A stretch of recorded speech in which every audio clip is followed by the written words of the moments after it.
here to give you step-by-step instructions for one of our Orchid Mother's Day kits. So first off, when your box arrives, this is what you should have included. You should have a couple bags of moss, 2 different varieties, a little bag of pine cone decor, 2 bags of river rocks in a small and a large size, as well as a beautiful orchid that we get locally grown, 1 terracotta pot, 2 kiwi vine branches, and your glass vase. So once you have all those things, just find a spot in your home that you'd like to have this assembled. And once you have everything in front of you, that'll be a great place to start. First off, what we're going to do is just simply place our terracotta pot right in the center of our container. And then that way we can sort of build around it. Next up, I'm going to be layering the river rocks. These are going to provide great drainage. So as you can see, the terracotta pot does have a hole at the bottom, and this way so that when you water your orchid, any excess water can go out of the pot and into the rocks, and the orchid roots won't be sitting in water that way and risk any damage. So I'm going to layer those river rocks up right now for you.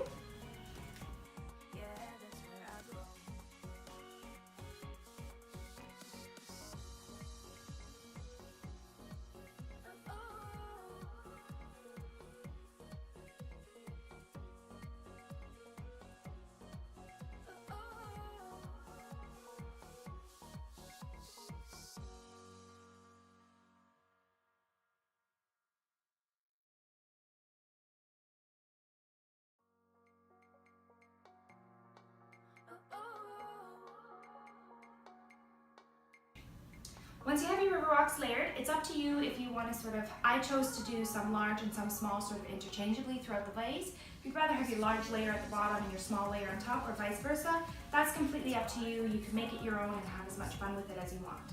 Next, we're going to use our reindeer moss, which is the light sort of spongy moss that you'll have. It will be labeled. And we're just going to open that up, and you'll notice it feels kind of quite fun in your hands to play with. And we're just going to sort of put a couple patches of that around on top of the stones, just to add a really nice pop of color against that terracotta pot. It's a great spring color. Green is actually the color of the year this year from Keto. So just use about half the bag and just kind of spread it all the way around your vase. What we're going to do next is we're going to take our orchid and just place it right in the center of our terracotta pot so that it comes up nice and tall in our vase, and that's perfect.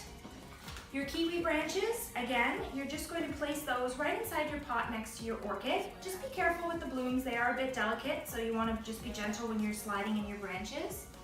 But it's going to be great as the blooms start to open, just to sort of intermingle with the kiwi.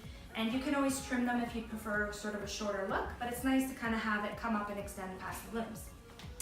Next we have our sheet moss, which is a green moss that's just quite commonly found on the forest floor. And you're going to use this to sort of start to cover up around the base of your orchid and sort of in between your terracotta plant.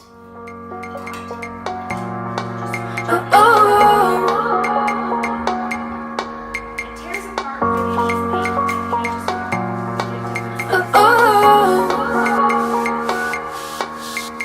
These feelings, I can't let them go. It's harder for me to explain. You would think that I would know how to make the sun shine when it rains, but it's all a mystery. We both have history, mix of the highs and the lows, and that's why I need to be where I can feel free. I'll put a little control. The ins and outs, the ups and downs, sometimes too slow. When I need space, a small escape, a place to roam, that's where I go. Yeah, that's where I go. That's where I go. Yeah, that's where I go.